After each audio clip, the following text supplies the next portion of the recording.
compañeros, ¿cómo estamos? Venga, tíos, se suceden los cochevlogs porque es que se suceden los acontecimientos que nos dejan patidifusos, estupefactos, anonadados. Qué tiempos tan interesantes estamos viendo, que si fuera una peli diríamos demasiado recargada, ¿no? Este argumento no se lo cree nadie, pero es que no es una peli, estamos viviendo la realidad y entonces, bueno, es interesante porque estamos viendo tiempos verdaderamente históricos, convulsos, complejos, pero claro, es que son incómodos porque los vivimos nosotros, ¿no? Entonces, joder, si uno piensa en la gente de mi generación, ¿no? Los baby boomers, o sea, la generación de nuestros padres que nació en la posguerra, ya nació tanto en la posguerra española como en la posguerra europea. Pues es que prácticamente hemos vivido en nuestra burbuja pues casi 70 años de paz, 70 años de tranquilidad. Hemos tenido nuestros inconvenientes, el terrorismo de ETA fue gravísimo, en la transición pues hubo el Grapo, el Terra Llure, ETA sobre todo, también el terrorismo de extrema derecha que mató mucha gente, en fin, ¿no? Pero no dejaba de ser supuestos, casos concretos de violencia política y la sociedad iba viviendo, ¿no? Hemos estado 70 años creciendo económicamente, viviendo en paz y con una cierta armonía social, ¿no? O sea, esos tiempos han pasado ya, no se van a volver a repetir. Nos hemos creído que efectivamente habíamos llegado al fin de la historia, es decir, pues tendremos nuestras diferencias serán por el fútbol, tal, y de repente nos hemos metido en una época en la que hay atentados terroristas masivos. Por otro me decían, no, es que los acontecimientos distópicos comienzan con el 11S. Pues sí, digamos que a partir de ese momento es cuando el castillo de naipes empieza a derrumbarse y hemos tenido de todo. Crisis financieras inexplicables porque no se basaban en ningún tipo de crisis energética ni de que se agotaron los recursos, sino simplemente desaparece la confianza en el mercado, en los créditos, que es subprime, la titulización, y se hunde la economía. Tenemos una epidemia global, tenemos una guerra en el corazón de Europa y ahora mismo se nos ha abierto un melón acojonante a los españoles con este reconocimiento por carta, una cosa rarísima, del plan de autonomía que tiene Marruecos para el Sáhara, ¿no? Y esto ha generado, o sea, una conmoción aquí en España, porque en el resto de países ni puto caso, ¿no? En el resto de países siguen centrados con la guerra de Ucrania, la amenaza de una escalada que desemboque en la Tercera Guerra Mundial, y aquí otra vez ya de nuevo volvemos a la política interior, a las manifestaciones y a tal, ¿no? O sea, esto es un poco las orejeras que tiene puestas siempre la sociedad española como consecuencia de sus medios de comunicación, que en otros países, el otro día, claro, yo hablaba con uno de mis cámaras, con Cristian, con el que muchos que ya conocéis, que es con el que grabo los documentales, que es italiano, y él me dice, es que en Italia solamente se habla de la guerra de Ucrania, o sea, y de las consecuencias que eso puede tener, porque Ucrania, o sea, Italia depende básicamente del gas de Rusia. Entonces ahí es el motivo principal. En todos los países el motivo principal de preocupación es la invasión en Ucrania. Aquí ahora de repente, sí, un poco del folclore de los refugiados y tal, y ahora ya estamos con la política interna y el asunto del Sáhara. Y bueno, yo no sé, os he dicho ya tantas cosas a los que seguís habitualmente estos vídeos, ¿no? Os he dicho tantas cosas, a veces me puedo equivocar, pero desde que empezamos a hacer el confinablog, cuando os dije que vendría el pasaporte de inmunidad, cuando os comenté que habría dos clases de una nueva categoría social, que serían los vacunados, inmunizados, pues en muchas cosas no me he equivocado, Cuando vaticiné que si estaban hablando del gran apagón, podía cocerse algo, en Europa y lo estamos viendo. Y del tema del Sáhara, aquí hicimos una serie de vídeos, ¿no? Hicimos una serie de vídeos cuando se reactivó el conflicto bélico con el Frente Polisario en la frontera del Guerguerat. Dije, aquí ha pasado algo y tal, ¿no? Después, cuando se trajo aquí al Gali y se nos mandaron a aquellos 20.000 tíos por la frontera, hicimos varios vídeos, ¿no? Y recuerdo que yo os dije, hostia, Donald Trump ha reconocido, digamos, la soberanía marroquí sobre el Sáhara. Y entonces, pues bueno, hubo muchos comentarios que no tienen ni puta idea, que era un cuñado, que tal, que en cuanto llegara Biden esto que es una cosa del Trump, que estaba loco. Y yo pues comentaba que a mí me parecía que eso era una decisión de política internacional tomada por la administración estadounidense, que no era una cuestión de Trump y que seguramente Biden la mantendría. Así ha sido. Pero no solamente es que haya sido Biden el que haya mantenido la decisión que tomó el gobierno de Estados Unidos de reconocer la soberanía de Marruecos sobre el Sáhara, es decir, reconociendo el statu quo. Es decir, Marruecos ha ganado la partida en el sentido de que ha metido ahí un montón de población de segunda y tercera generación en el Sáhara, y que esa gente tiene derechos políticos y que la cosa ya se hace la solución que se había aprobado en su día en Naciones Unidas del referéndum con el censo de 1975, que eso no iba a suceder. Eso no iba a suceder. Yo no digo ni que esté bien ni que esté mal. Si es que muchas veces os confundís, porque cuando yo explico las cosas, intento no tomar un partido sobre ellas, sino simplemente os cuento esto es lo que está pasando y por qué está pasando esto. Entonces, claro, cuando los que estáis más ideologizados con el asunto del Sáhara, cuando veis un vídeo, lo que esperáis es que el tío, en este caso yo, diga, no, porque esto está fatal, porque hay que reconocer los derechos al pueblo saharaui, hay que mantener el referéndum. Y no, esa es mi función. Yo no soy un ideólogo, ni un propagandista, ni nada. Yo no tengo que decir lo que está bien y lo que está mal. Intento explicar a una serie de personas que seguís estos vídeos qué es lo que está pasando, ¿no? Y cómo lo veo yo. Pero ni siquiera tomo partido, porque a mí objetivamente me hubiera gustado que jamás hubiera producido la invasión marroquí del Sáhara. Bueno, pero se ha producido.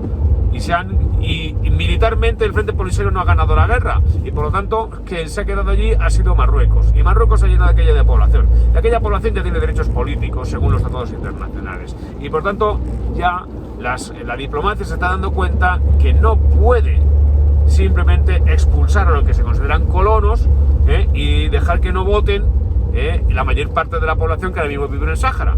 Y entonces, pues a eso se le añade pues todo lo que hemos vivido, ¿no? Pues el aumento del islamismo. Marruecos es un socio fiable de Estados Unidos, ha reconocido a Israel, es decir, ha hecho lo que el gendarme, o uno de los gendarmes del mundo, le ha pedido, y entonces, pues a cambio, le han dicho, bueno, pues reconocemos tu soberanía. Biden lo ha reconocido Alemania, que Alemania no pinta nada en esto. Es decir, Francia lo reconoció, y Francia ha sido siempre aliado de Marruecos, porque los franceses siguen considerando aquello un protectorado. Entonces no se mueve nada en Marruecos sin que Francia lo sepa. Pero Alemania no tiene nada que ver. Y Alemania, en un ejercicio de realpolitik, ha reconocido que el plan de autonomía para el Sáhara propuesto por Marruecos es una solución viable. Entonces, yo eso es simplemente lo que os dije en su momento. Dijo, hostia, esto no va a cambiar, esto va a ser así. O sea, se va a producir un reconocimiento en cascada de este plan de autonomía para el Sáhara por parte de Marruecos. Eso es lo que yo ya veía, y ahí tenéis los vídeos que yo he hecho sobre el Sáhara para comprobarlo. Y por tanto, la decisión que ha tomado el gobierno español no me sorprende en absoluto. Yo, como digo, no digo que esté bien ni que esté mal, la cuestión de fondo. Lo que a mí me sorprende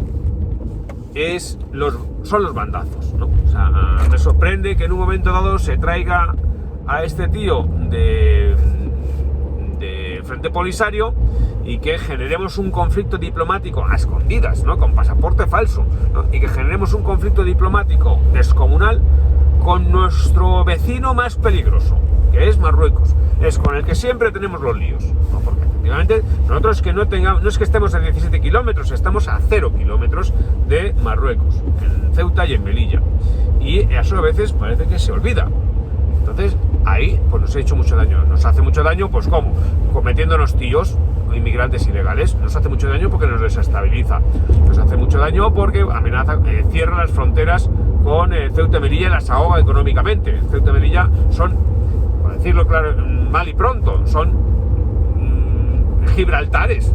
O sea, no es que sean históricamente Gibraltares porque siempre han sido ciudades españolas, pero lo que son puertos francos donde entra mercancía barata y se mete por la frontera defraudando las aduanas marroquíes, que graban el resto de productos con impuestos de importación. A Marruecos le hace polvo. Igual que Gibraltar nos hace polvo a nosotros aduanaramente, aunque claro, se dice, no, es que joder, hay mucha gente que vive en la línea, vive allí en el campo de Gibraltar, viven de trabajar en Gibraltar. Pues sí, pues entonces como tienes 20.000 tíos españoles que están viviendo y que están trabajando allí, pues no vas a joder a Gibraltar porque entonces dejas sin trabajo a esa gente, y como no has ofrecido una solución económica para el campo de Gibraltar, pues tienes que aceptar esa situación. Pero esa situación es letal para las aduanas españolas, porque los impuestos de importación de los productos que entran por Gibraltar a través del contrabando no los cobramos, no los cobra el fisco. Pues igual pasa con Marruecos. Entonces, ¿qué ocurre? Marruecos nos cierra las fronteras de Ceuta y Melilla. Marruecos nos mete la inmigración ilegal. Y Marruecos nos está tocando los cojones, pues con la seguridad, porque no hay cosa más que cojone más a las democracias occidentales que tener terroristas islamistas. Así que nos tienen cogidos por los huevos. Pero ¿qué ocurre? Que en el otro lado está Argelia, del cual dependemos por el puto gas. O sea, nosotros no dependemos del gas de Putin, dependemos del gas argelino. Y entonces, de repente, esta jugada que sale así de la noche a la mañana, sin un debate, sin que se haya aprobado, digamos, sin que se haya discutido en el Parlamento, en la sede de la Soberanía Nacional, y esto supone un cambio radical en cuanto a la política española internacional. O sea, en cuanto a la política internacional que ha mantenido España tradicionalmente, el reconocimiento de la soberanía marroquí sobre el Sáhara es un giro copernicano, es un giro de 360 grados, de 180 grados. De 360 grados se volver al punto de partida, ¿no? Es de 180 grados, es de mirar justamente para el lado contrario. Entonces, hostia, esto te deja un poco flipado, ¿no? Y supone, bueno, pues seguir la línea de otros gobiernos, pero desde luego significa que en un momento dado en que estamos acojonados por el precio de la energía, por el precio del gas, pues ponernos de cara a enfrentarnos a Argelia, que inmediatamente ha retirado su embajador. Es decir, yo, tíos, no soy ningún experto, ¿no? Pero lo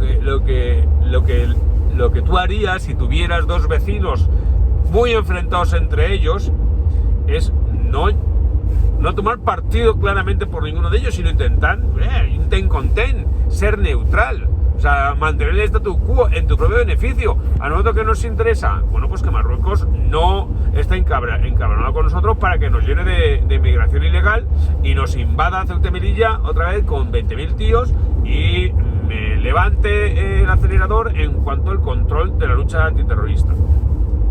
Y de Argelia nos interesa que no nos cierre el grifo del gas, pero sobre todo a nosotros lo que nos interesa es que la tensión entre esos dos países no crezca, porque es que es una cosa alucinante. Estamos viendo ahora lo que en un conflicto bélico en el corazón de Europa está provocando en un país como Polonia. Es decir, cómo se han metido ya 3 millones de personas, de ucranianos en Polonia. Es decir, cómo está saliendo de la gente en masa. Vosotros os podéis imaginar lo que supondría un conflicto de nuevo abierto en el Sáhara entre Marruecos y el Frente Polisario, que en realidad es Argelia, o un conflicto abierto entre Argelia y Marruecos, que Argelia es el ejército más poderoso de África y Marruecos tiene una inversión en defensa descomunal. Es decir, con arreglo a su Producto Interior Bruto, es uno de los que más gasta en defensa. Son dos ejércitos armados hasta los dientes y que se odian. vosotros podréis imaginar las consecuencias que tendría para un país como España un conflicto abierto en el norte de África. ¿Dónde iría toda esa gente? ¿Dónde irían los refugiados? ¿Qué nos encontraríamos? Imaginaros 3 millones de magrebíes metiéndosenos por las fronteras de España.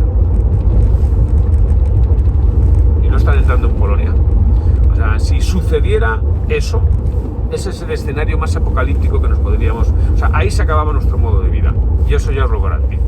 O sea, si se produce un conflicto abierto entre Argelia y Marruecos, como está sucediendo en Ucrania, cómo está afectando eso a Europa Central, un conflicto abierto entre dos contendientes de la Guerra Fría, porque serían Argelia, Rusia, Estados Unidos, Marruecos. O sea, si se produce ese conflicto como consecuencia de estas desavenencias en el Sáhara, pues a nosotros directamente se modifica radicalmente nuestro país, o sea, nuestra sociedad. O sea, nosotros no podríamos acoger 3 millones o 3 o 4 millones de gente huyendo del norte de África, y por lo tanto la situación es sumamente complicada. Eso yo creo que nos afectaría mucho más que una escalada del conflicto en la frontera este. Así que, como veis, muchachos, este es un auténtico momento flipante el que estamos viviendo en nuestra época. Y bueno, pues bueno, solamente quería comentaros esto porque siempre hay gente que me dice, pues opina de esto, opina de lo otro.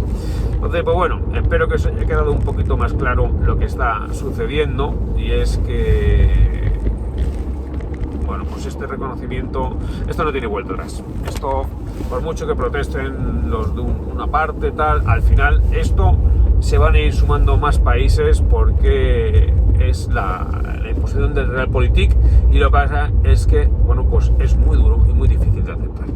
Pero bueno, nada, muchachos, ya sabéis, mikelsilvestre.com si tenéis interés en conocer más mi trabajo.